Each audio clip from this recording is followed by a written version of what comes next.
Gravitas, co-presented by Skoda. Kushak, choose what really matters. Indian Prime Minister Narendra Modi will hold 3 key meetings. First with Australian Prime Minister Scott Morrison, then US Vice President Kamala Harris, and finally Japanese Prime Minister Yoshihide Suga. All 3 close allies, 3 very important meetings, and they will set the agenda for Friday, possibly the most important day of Prime Minister Modi's visit to the US. He will first meet US President Joe Biden and then the main event, the first ever in-person Quad summit. It will happen here, right behind me, at the White House. You could say it's the perfect setting. Historic deals have been signed at the White House. Long-standing alliances have been forged here. Can the Quad be the next one? We'll keep tracking that story for you, but for now, we'll focus on India's wish list. This is Prime Minister Modi's first major foreign trip since the pandemic. A lot has changed since then. India faces an ultra-aggressive China. Global supply chains have broken down. There's a new president here in America. There's a new alliance in the Indo-Pacific that's called the AUKUS. And the Taliban are back in power in Afghanistan. Where does India feature in this new order? What are the big priorities for New Delhi? Well, broadly speaking, India will be focusing on 4 key issues. Number 1, firm commitments on the fight against terrorism. Number 2, easing of trade barriers and new stable supply chains. Number 3, more clarity on vaccines and travel restrictions. Number 4, the future of the Quad. What are its objectives? Does the Quad need some military teeth? Let's take them one by one. First of all, the fight against terror. That's very important. It's happening in India's backyard. ISIS Khorasan is re-emerging in Afghanistan. Foreign terrorists are pouring in. Reports say more than 6,000 Lashkar and Jaish terrorists have become active in Afghanistan, and their target is India. Joe Biden has to promise to continue the war on terror, but India needs to see action. Whether it's intelligence sharing, joint strategies, or other collective security measures, ignoring or excluding India is going to be counterproductive for the rest of the world. We saw that in the so-called Afghan Quad, possibly the most futile grouping ever formed. Also, America will have to admit one key principle. There is no good terror. It cannot tacitly support the Taliban while it is feeding anti-India terrorism. The same applies for Pakistan. For years, India talked about Islamabad's double game. America ignored it. And they paid the price in Afghanistan. So it's time for Joe Biden to pivot, to hold Pakistan accountable, possibly sanction them. It would set a precedent for other terror sponsors. Objective number 2, easing of trade barriers. India trades considerably with the US, Japan and Australia, but there is so much unexplored potential. India and Australia are negotiating a free trade agreement. Australia's trade minister will visit India next week. A deal is within reach. Today's Modi-Morrison bilateral could be the clincher. The US trade deal is much more complicated. President Biden is not a big fan of free trade agreements. Not just with India, even Britain is waiting in line. So India's best bet is a mini trade deal.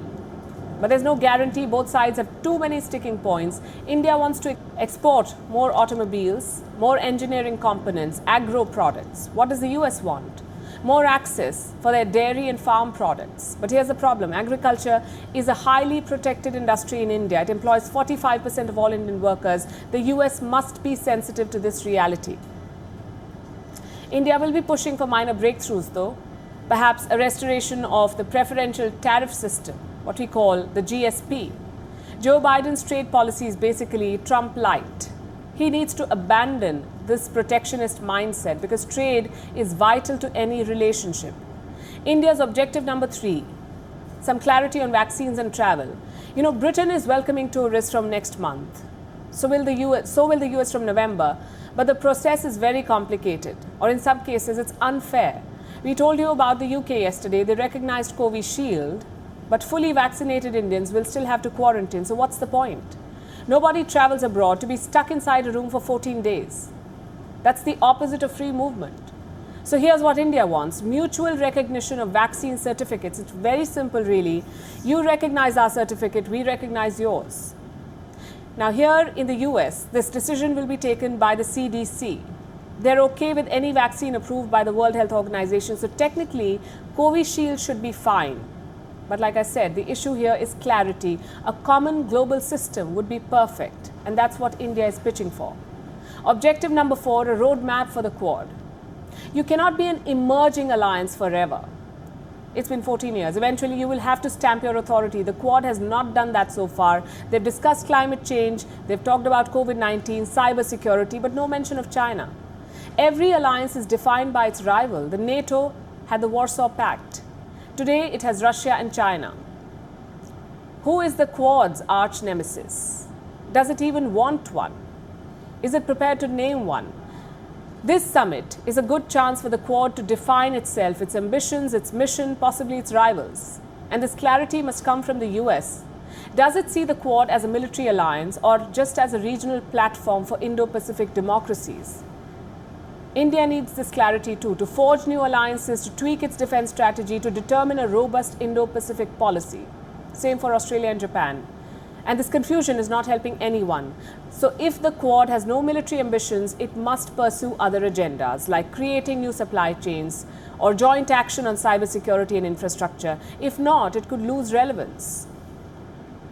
AUKUS has already triggered those fears. So Biden and Morrison must reaffirm their commitment. And how can they do that? For starters, maybe loosen the purse strings a bit.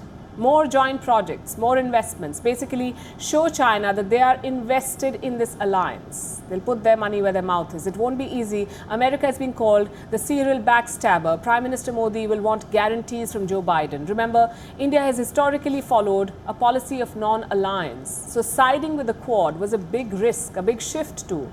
America needs to repay that faith. And as I said at the start, it's a crucial moment in history. India is making a bid for world leadership. What it needs is clarity from its allies on 4 T's: terror, trade, travel, and tyranny. Chinese tyranny, to be precise. WION is now available in your country. Download the app now and get all the news on the move. Gravitas, co-presented by Skoda. Kushak, choose what really matters.